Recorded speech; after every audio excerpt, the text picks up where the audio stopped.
Morning, I hope you're all well today. I wanted to try something a little bit different today on the channel. I realised that last week after we did the video on the Model 3 and the Polestar 2, that there was some really engaging conversation afterwards in the comments section, and people really seemed to enjoy talking about a news story and discussing it afterwards.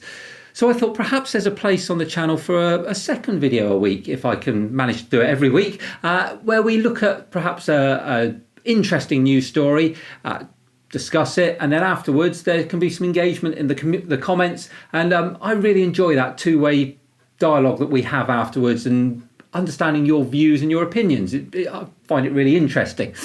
So what I wanted to do was not make a big long video every week, just something a bit shorter where I talk about the news story, give you my opinion, and then we go and we carry it on in the comments section.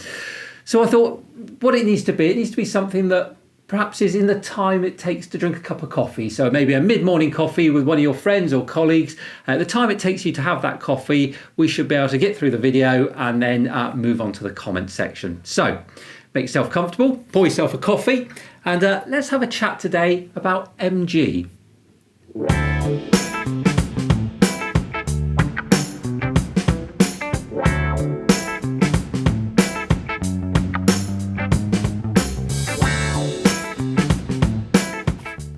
MG, that most British of British car making companies, that's now owned by a Chinese company called Shanghai Automobile Industries Corporation. So they've bought out MG, or the rights to MG, and they have started making MG vehicles, and we've seen that slowly but surely their sales are increasing and they're doing an all right job of it. It's kept MG on the map. They've been making the MG eZS, which is a compact SUV which very much has hit a market at the moment that is absolutely booming. Now this sits in the same sort of sector as the Nissan Juke or the Renault Captur. The ZS, the MG ZS, is retailing for £12,500 brand new as a fossil burning vehicle.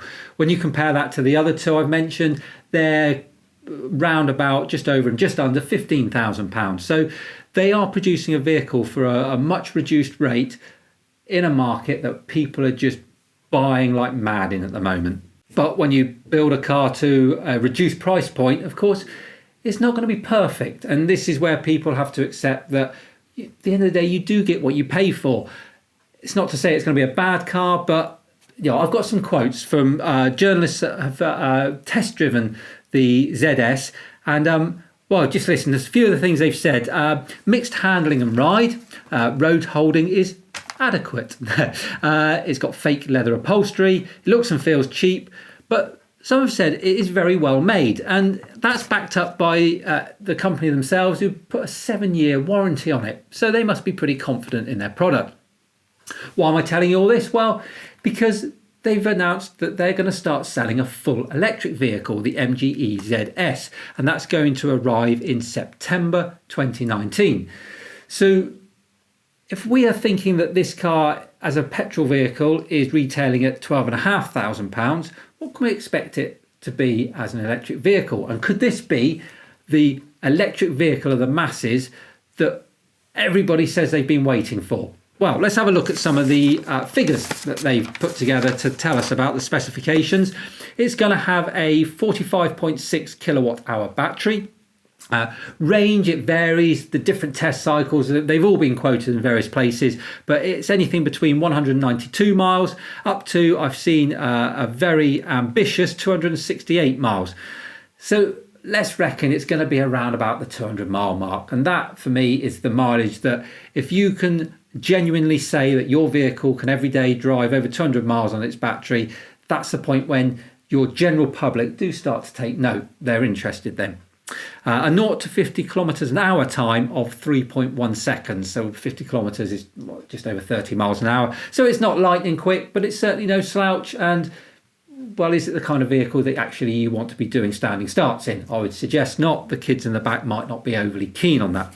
148 brake horsepower, which drives a single motor, and it's front wheel drive. As I said, it should be launched in September of this year, 2019. So what's my opinion on it? Well, Clearly, this isn't a vehicle that is going to be particularly luxurious in any way, and it certainly isn't going to challenge the likes of the, even the Duke, let's be honest, which is an okay build, and it feels nice inside, it feels well put together, but it's not on the same standard as some of the prestige ones. Well, this is probably going to be a step down from even that.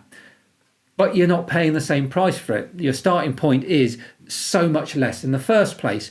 So if you can accept that this isn't going to be the highest quality car you've ever bought, but you also understand it comes with a 7-year warranty, so you have got peace of mind for a long period of time, then potentially this could be an absolute bargain. Now, where do I think it needs to sit? Well, I think it needs to be under £15,000 as a full electric vehicle. Once it starts going over £15,000, I think people will start to question it and probably will lose interest in it being a cheap, affordable electric car for the masses. Keep it under £15,000, and well, a lot of people now live month by month, don't they? Not everybody buys a car outright. So if you look at perhaps a personal loan over 5 years, all of a sudden £15,000 becomes a lot more reasonable, and for some people very affordable. If you look to PCP it, some of those deals are really competitive. It becomes a very reasonable price and an easy way for people to own a decent mileage electric vehicle. So keep it under £15,000, and I think MG potentially are on to an absolute winner here. If it goes over that, then I would be concerned of how many people would buy it. I think that they would have sales, but there's too many other choices, whether it's fossil or not. So MG's first attempt at an electric vehicle, well, let's hope that this is the first of a whole new range for them, and perhaps a building block to their future success, because, well, we want to see our British-ish car companies doing really well. It would be a shame to lose that MG brand, and so many people have tried and failed over recent years that perhaps this is the opening they've been waiting for, and perhaps for us as public looking to buy an affordable EV, this could be the car for us and the start of a whole range of affordable EVs, because if they show they can do that for under £15,000, there's no reason why other people can't do it as well. But what do you think? Put something in the comments below. Let's have a bit more of an in-depth discussion about it. Do you think this could be the making of MG, or do you think this is just MG trying its luck again and it will all just come tumbling down around them and somebody else will buy them and try something else again in the future? Whatever your views are, pop them in the comments below. Let's have a discussion, and I look forward to talking to you. But hopefully you've enjoyed that. If you have, remember to like and share, and well, let's hope this is the first of many more. Until next time, enjoy the end of your coffee, and I'll see you again soon. Take care.